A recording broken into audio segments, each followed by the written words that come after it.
1757년에 태어난 관상가 미즈노 남보쿠는 밑바닥 인생을 살며 20살을 못 넘기고 죽을 운명을 타고났다. 오사카의 한 극단에서 전속 작가로 일하던 아버지는 어릴 때 돌아가시고 어머니마저 여인 후 고아가 된 그는 대장장인 작은 아버지 밑에서 자랐다. 10살 때부터 술과 도박과 싸움질을 일삼다가 급기야 18세 때 도둑질로 옥살이를 했는데 감옥 안에서 보니 가난하고 죄지은 사람들의 생김새가 일반인과 뭔가 다르다는 사실을 발견했다. 6개월 살고 출소한 그는 자신의 운명이 궁금하여 유명한 관상가를 찾아갔다. 관상가가 그의 얼굴을 쓱 살피더니 이렇게 말했다. 1년 안에 칼 맞아 죽을 상이니 속세를 떠나 절로 가서 머리를 깎으시오. 그는 가까운 절을 찾아 출가를 청했다. 주지 스님은 1년 동안 보리와 흰 콩만 먹고 다시 오면 받아주겠다고 말했다. 완곡한 퇴짜였다. 그는 생활 방편으로 부둣가 짐꾼으로 일하면서 보리와 흰 콩만 먹으며 버텼다. 술도 딱 끊었다. 주변 사람들이 난폭하여 종종 싸움에 휘말렸지만 작은 상처만 입었을 뿐 별탈 없이 1년을 보냈다. 스님이 되기 위해 다시 절로 향하던 그는 자신을 봐준 관상가를 우연히 만났다. 남보쿠를 본 관상가는 깜짝 놀랐다. 관상이 완전히 변했기 때문이다. 관상가가 물었다. 무슨 음덕이라도 쌓으셨나? 나라를 구하셨소? 남보쿠가 대답했다.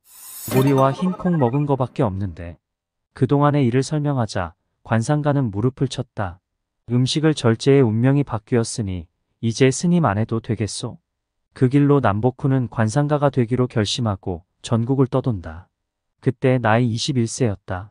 이발소 조수가 되어 사람의 얼굴과 두상 관찰 3년, 목욕탕 때밀이로 사람 벗은 몸 관찰 3년, 화장터 인부로 죽은 사람의 뼈와 골격 관찰 3년, 이렇게 도합 9년 동안 요즘으로 치면 직접 몸으로 임상실험을 3상까지 거친 다음 세상에 나왔다.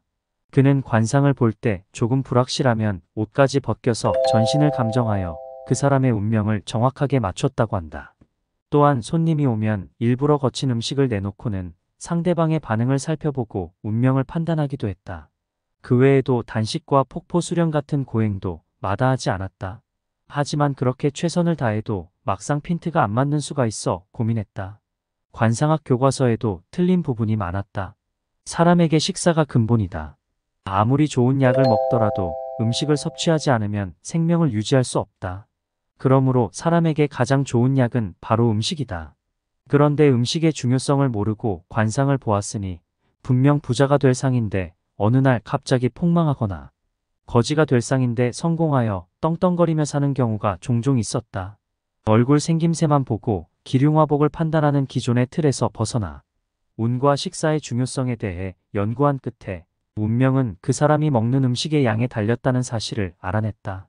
그 뒤부터 관상을 볼 때는 먼저 식사량을 묻고 그에 따라서 평생의 기륭을 점치니 만에 하나 실수하는 일이 없었다. 그는 이것을 관상법의 근본으로 삼았다. 1년 후에 큰 화를 당할 상을 지니고 있어도 음식을 절제한 사람은 반드시 화를 피해갈 뿐 아니라 오히려 뜻하지 않은 좋은 일이 생기는 일도 많았다. 또한 일평생 빈궁한 상을 가졌지만 큰 부자가 된 사람도 있었다.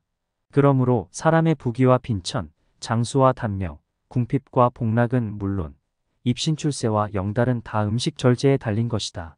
후에 그는 무려 3,000명에 달하는 제자를 거느리며 관상과 운명에 관한 저서를 남긴 관상학의 대가가 되었다. 그의 저서 상법수신록에는 음식을 절제하면 관상이 바뀌고 부와 장수를 불러온다는 놀라운 통찰이 담겨 있다. 관상보다 식사의 중요성을 강조했다. 적게 먹으면 몸과 마음이 좋아지고 자연히 관상이 좋아지고 관상이 좋아지면 운명도 그에 따라 좋아진다는 관점이다.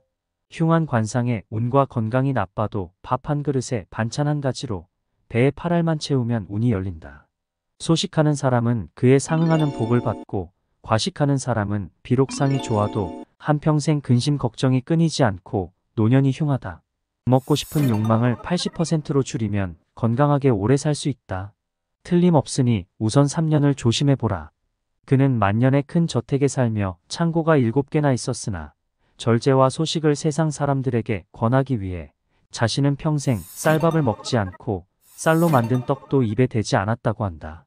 하루에 먹는 양을 보리 한 홉 반과 약간의 채소로 정하고 술을 매우 좋아하지만 이것도 하루 한 홉으로 제한하여 실천하면서 세상에 큰 뜻을 세운 사람이라면 단 하루라도 소식을 해보라고 권했다. 소식이 운명을 바꾼다는 걸 알기 때문이다. 잘 살고 못 사는 것, 오래 살고 일찍 죽는 것, 성공과 출세도 음식 절제가 그 시작이며 끝이라고 한다. 미즈노 남보쿠는 그 당시로는 장수로 치는 78세까지 살았다. 오래전 고인이 된 이 관상가를 꿈속에서 만나면 딱 걸렸다는 얼굴로 그를 조용한 구석으로 데리고 가겠다. 그리고 다짜고짜 물어보겠다. 소식하면 운명이 바뀐다는 비법만 알려주고 가버리면 어떻게 하냐고. 이 풍진 세상 유튜브 먹방이 판을 치고 산의 진미에 식욕이 돋는데 어떻게 조금만 먹고 숟가락을 놓을 수 있느냐고.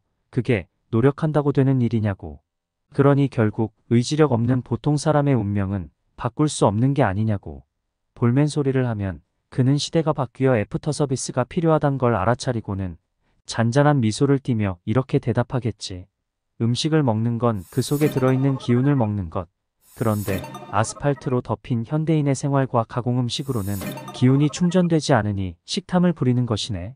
늦게 자고 늦게 일어나는 사람은 길하지 않고 저녁 늦게까지 일하는 것도 길하지 않고 분에 넘치는 집과 의복은 길하지 않네. 매일 아침 떠오르는 태양을 바라보게. 거기에 더해 맨 땅에 맨발로 서거나 걸어보게. 자연 기운이 들어오니 식사량은 저절로 줄어들 걸세. 먹는 것보다 다른 차원의 기쁨을 누려보게나.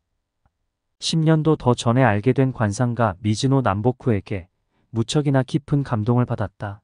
그의 소식 개운법은 현생을 사는 지침이 되어 주었다. 선인 중에 누가 가장 도움이 되었냐고 묻는다면 먼저 미즈노 남보쿠라고 대답하겠다. 대부분 위대한 사람들의 가르침은 결국 따르기 힘들다는 사실을 알고 있다. 이번에는 잘 따라 해보겠다고 다짐하지만 작심삼일에 그친다. 사람들은 끊임없이 조금 먹으려고 노력하는 동시에 번번이 많이 먹고 자책한다. 언제나 그만 좀 먹어라, 그만 먹자 살찐다는 말을 되뇌면서 언제나 고기와 술을 배부르게 먹고 마시고 후회하는 사람들, 숟가락으로 무덤을 파고 있다. 두려워해야 할 것은 하늘이며 조심해야 할 것은 음식이다. 18세기를 살았던 사상가이자 관상가인 미즈노 남보쿠의 교훈은 21세기를 사는 우리에게 여전히 유효하다. 적게 먹어라. 음식을 체격에 비해 적게 먹는 사람은 복을 받고 장수행복하게 된다. 실천하는 사람은 복만난 사람이다.